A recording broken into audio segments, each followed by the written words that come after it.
This is a slight re-edit of the original release of this episode, which contained at the beginning of the podcast a bit too much crisp eating, which as a novice podcaster I didn't realise was quite as appalling as it turned out to be, because I was being videoed as well. So it would be quite nice to be sitting back, relaxing, eating some crisps. As a purely oral experience, though, it's an assault on the sensibilities. So I've snipped that from the front. It does mean there might be the odd crunch during this episode, but nothing like as bad as there was in the original, and I think it's just about bearable. But apologies nonetheless, but I've tried to do a little bit of surgery. So enjoy, and sorry, and I'll never do it again. Welcome to Happy Times and Places, in which I, Toby Hadoke, watch a Doctor Who story chosen by a friend of mine. My friend, in secret, chooses their favourite things about each episode, and then I have to watch, commentate positively, and guess what those favourite things might be. Hello Toby, my name's Alex Moore, and I work in locations for both TV and film. You can find me on Twitter at AlexMoore99. The story that I have chosen is The Time Monster. I'm on episode selection, so I'm going to press enter. You could press play, or you could just listen, and hopefully I am so eloquent and my observation so astute that you can just picture what's going on in your head.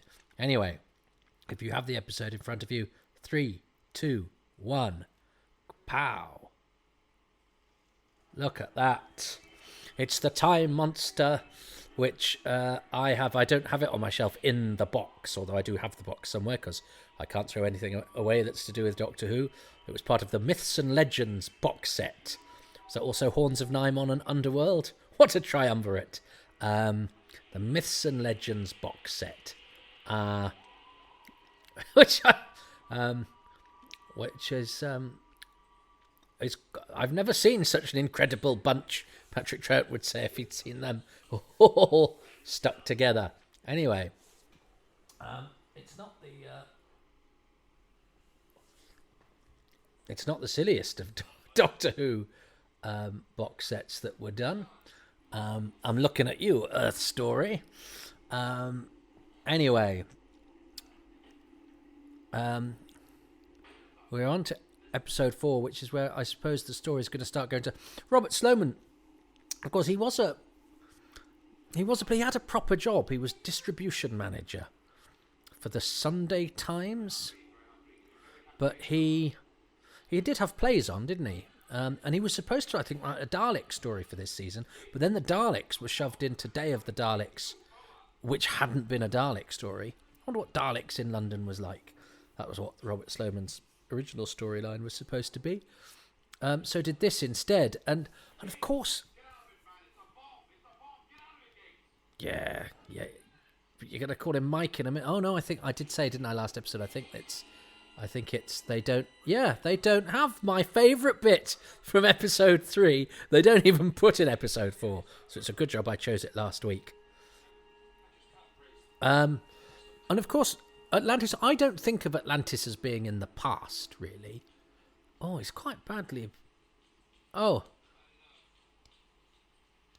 Now, he used to be in UNIT and knows car accidents, this farmer. It's George Lee, who is Corporal Forbes in Spearhead from Space.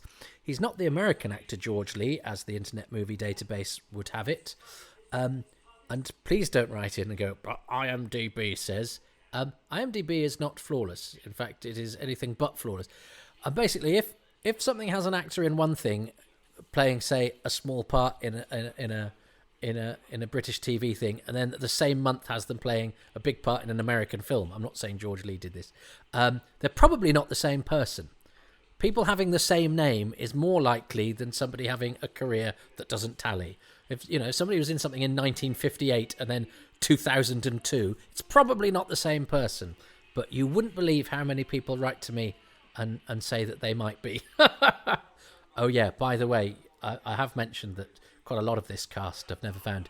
I have tried typing their names into Google. I do get that quite a lot when I go, I've never found that person. and I've been through births, marriages and deaths, all sorts of things, who go, I've Googled them. Is it them? You go, yeah, I did think to do that because I have used the internet before. Anyway. So I think there's a sitcom to be had with 70s hair was a thing, wasn't it? I suppose. I mean, that's the advantage of I've never been in fashion.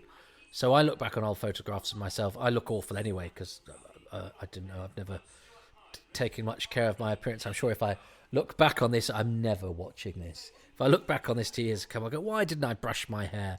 Because at the time, I didn't care. And it's funny because I see friends now, actors, who, make themselves look nice before somebody takes a photo or whatever. And I think maybe I could have, put myself about a bit more effectively had I taken care of it. Because, it is a visual medium. People do like to look at people who look nice. Oh, it's the new TARDIS, which designed by Tim Gleeson and used for the interior of the Master's TARDIS and the Doctor's TARDIS. And the roundels, a big old washing up. But it's how old have I got? Because I go, it's the washing up bowl TARDIS. And I go, a bowl that size would be really useful. You could make industrial amounts of scones in one of them. Barry Letts didn't like it, and it apparently got damaged, which is why it was. I like the central column, actually. I like that. And so it was never used again. So that's quite an expense, isn't it, to have a new TARDIS interior that it ends up being used once. Because it was damaged in between seasons. Barry Letts walked past it accidentally with a sledgehammer and went, oh dear, poor little TARDIS interior. It's taken a little tumble. Oh, what a shame. Something's happened to its pretty little roundels. But of course, I don't think of Atlantis as the past. But it is, isn't it? It's although Atlantis is a fictional place, the idea is that we're going back in time to a time when Atlantis existed, which is it's a first trip back in. I mean, I suppose the War Games. Yes, I know it was on an alien planet, but the War Games was in different war times, even though they were only. Stagings of those. To all intents and purposes, the visual iconography and the characters are all characters from the past. But apart from that, Abominable Snowmen War Games. So that's quite a long time for the Doctor not to travel back in time. I know, obviously, the Pertwee era, he's exiled to the 20th century, but Troughton haven't gone back in time that much either. Which is odd, because the BBC does back in time very well, and the stuff that I've talked about that I like of the incongruity of past, and the past is more frightening than the future. A cobweb is scarier than a laser beam, and when science fiction is scary like Alien, it is sort of, that's a haunted house basically, isn't it? They use the tropes of horror. So I think the past is a window to a place where everyone's dead, frankly, and that reminds us of our own mortality. Looking at people so alive, look at Pertwee glittering like a tall light bulb, as Tom Baker would say.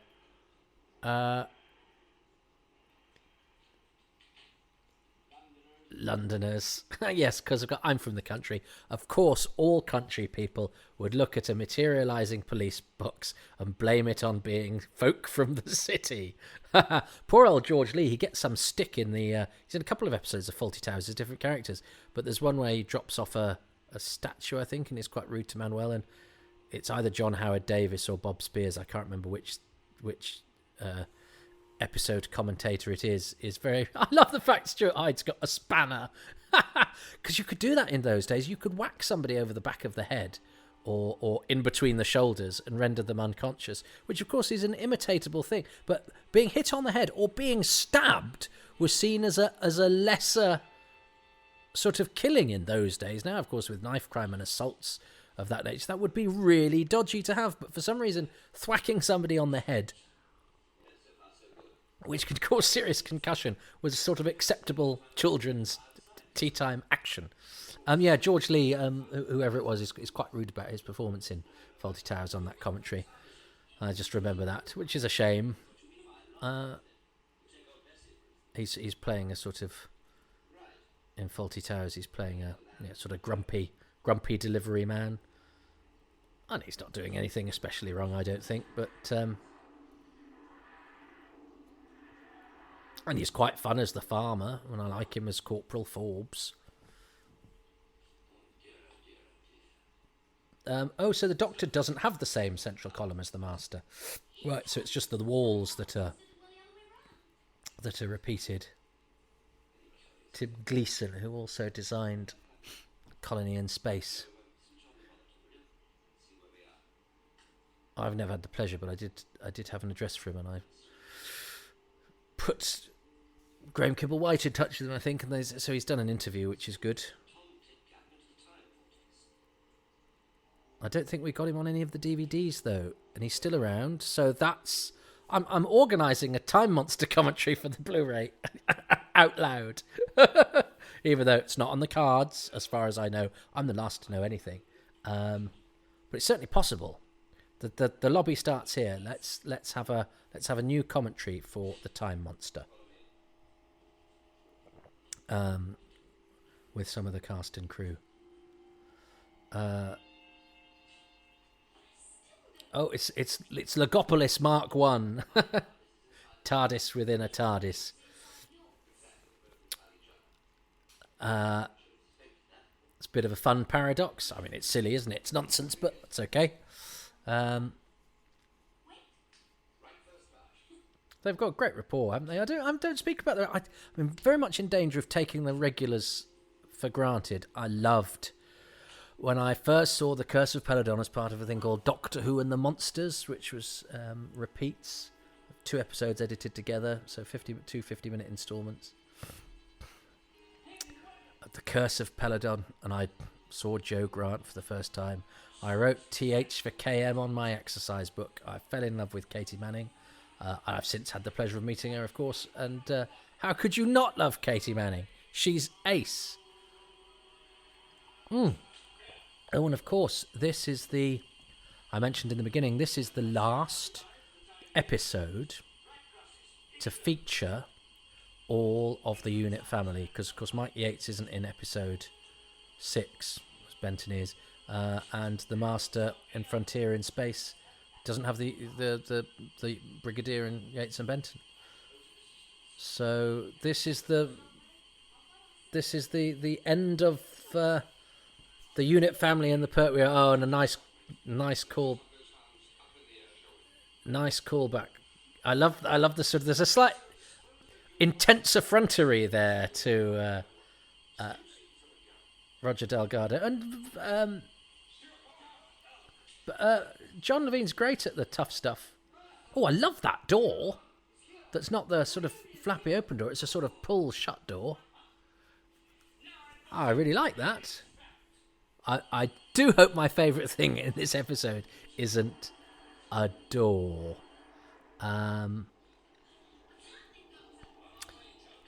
But let's see.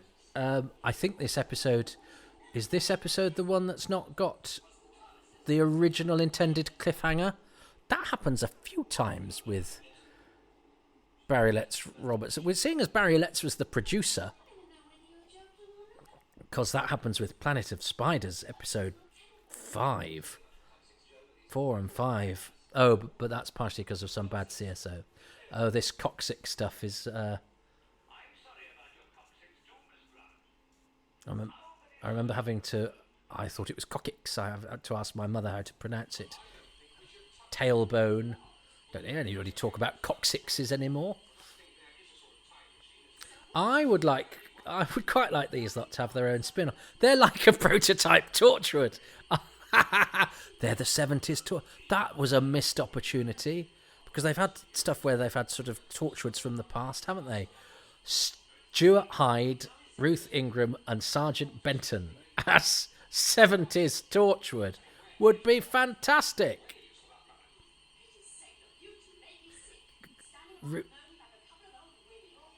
Oh, you see, scratch a feminist and there's a somebody who uses the phrase old women in a pejorative way. Ruth, you bad feminist. It'd be great to have... Can you imagine Ruth Ingram charging around solving alien invasions whilst ticking people off for their masculinity? We shall bring down alien invasions and the patriarchy at the same time.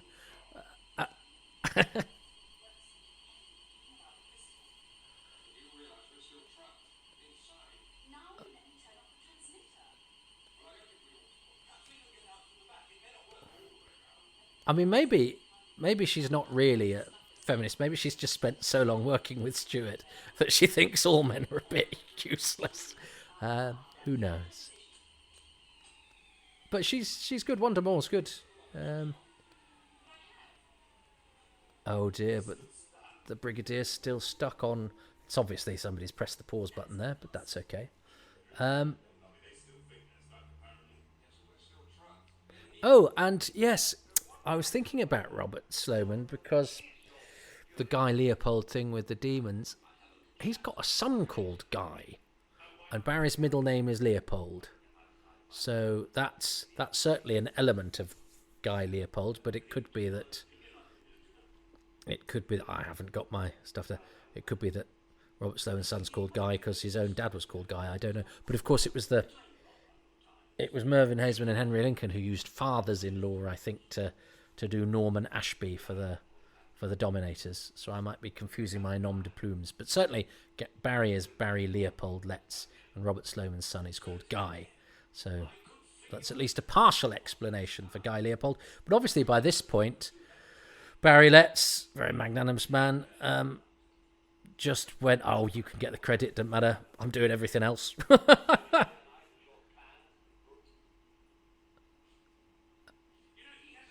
Oh, it's so sad to think how...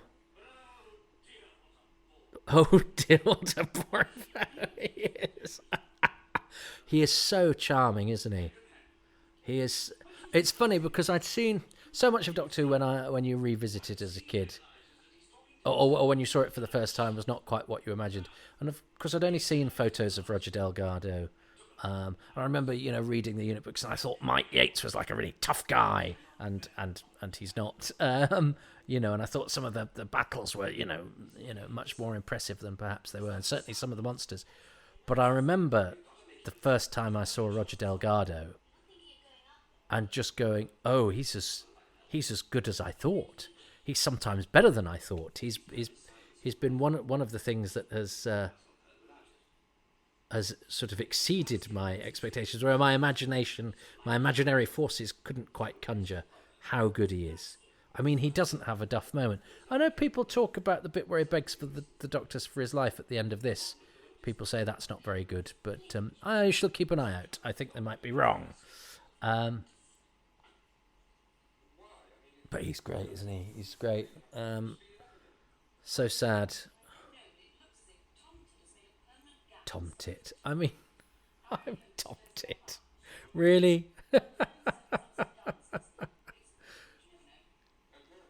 But yeah, they've got a great dynamic, these guys. So yeah, Robert Sloman. Also, I think he's. I was thinking I haven't done it because it ended up not being very interesting. But Robert Sloman had an interest in boats and did a lot of sailing later in life, as does Michael Bryant. It's almost a shame that Sloman never wrote something Bryant directed, because that was sea-based. Because Michael Bryant is a great man of the sea. And of course Patrick Troughton was at sea during the Second World War, as was John Pertwee. John Pertwee was in the Navy as well. Oh, this is a great effect. I don't know, it's obviously quite a simple one, but it works really well, that blackening of Benton, and it's quite grim, because if it weren't for the sort of slightly zinky zonky music, you could play that as though something really serious has happened to Benton, which of course it hasn't. Instead, you get a bit I love. But does it count for this episode, or does it count as baby Benton? Oh, Darren Plant, who I remember thinking John Levine, bless him, was on a flight of fancy, because I think he mentions in the commentary, because he did a bit of commentary for this episode as well, did he? Maybe, or just mentioned it in the episode that he does, that the baby sadly died before the year was out, which I'd never heard, and then I did some checking, and yes, sadly he did. Baby Benton, Darren Plant, did sadly pass away. But John, being John, bless him, I think says something in the commentary like, but at least he ended up being in Doctor Who, which I sort of know what he meant. He was trying to sort of make something nice about, and the fact that, you know, he's immortalised and all of that sort of thing. But it also, out of context, it has a certain amount of bathos about it. How sad.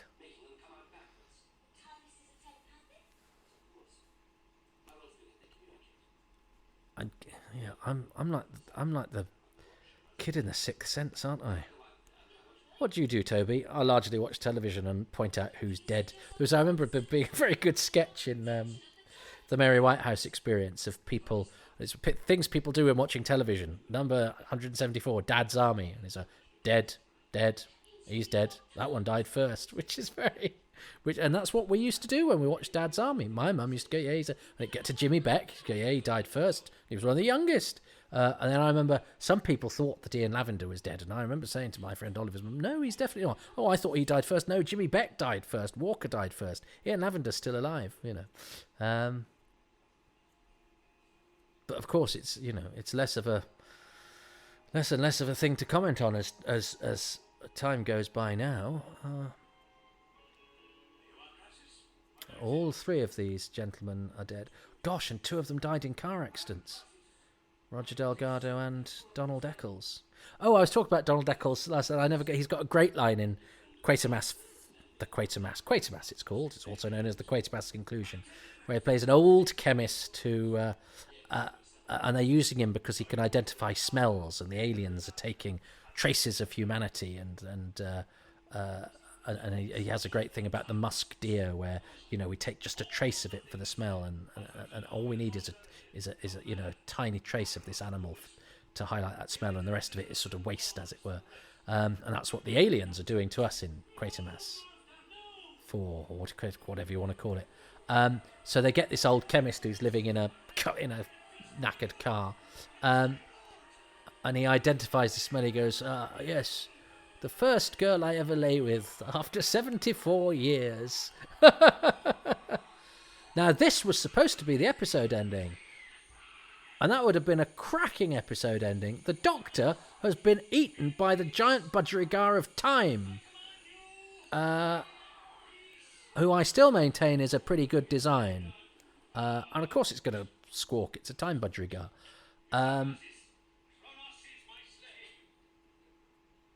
But yeah, that was supposed to be the episode ending, but it's underrun a bit. I mean, the Master is very charming, but he is prepared to kill Joe, which is pretty grim.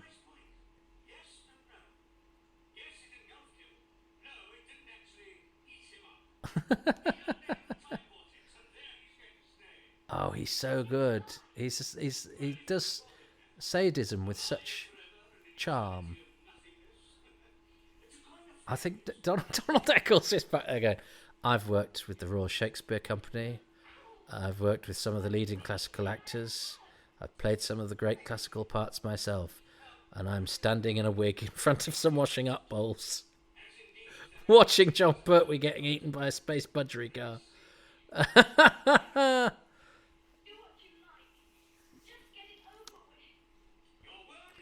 So this should be episode 5, but it's not. It's episode 4. But I love a spinning TARDIS model shot. And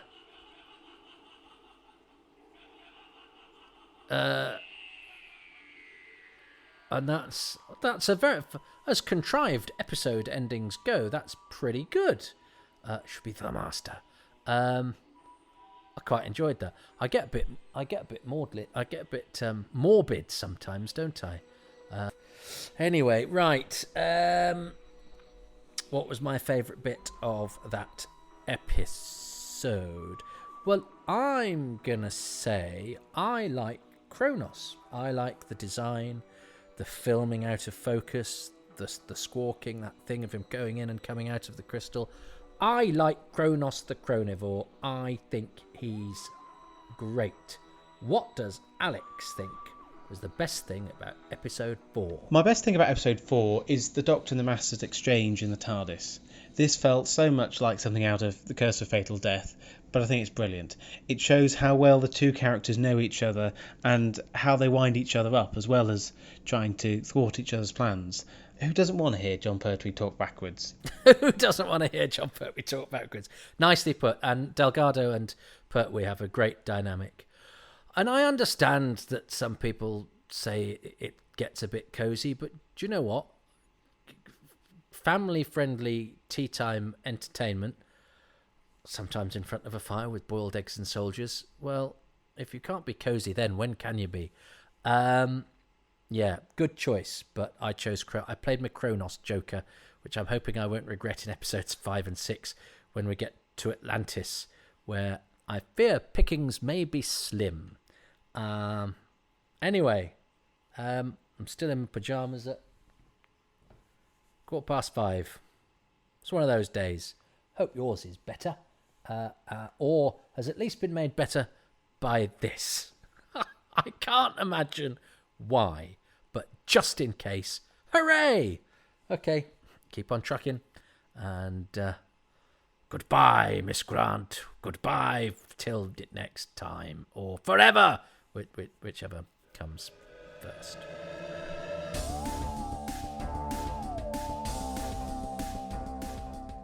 Thank you so much for listening to Happy Times and Places, which is presented by me, Toby Hadoke, and my special guest this time around is Alex Moore, who can be found on Twitter at AlexMoore99, Moore with an E on the end. Thanks to this episode's featured patrons, Paul Carrington, Andy Case, John Curley, Rob Dawson, Ian Gillespie, James Gould, Lisa C. Greco, Andrew Jordan, Guy Lambert, David Matthewman, Stuart Mitchell, Nathan Moore, Melvin Pena and John Rivers. The music for this podcast is specially composed by Dave Gates, and the podcast artwork is by Dylan Patterson.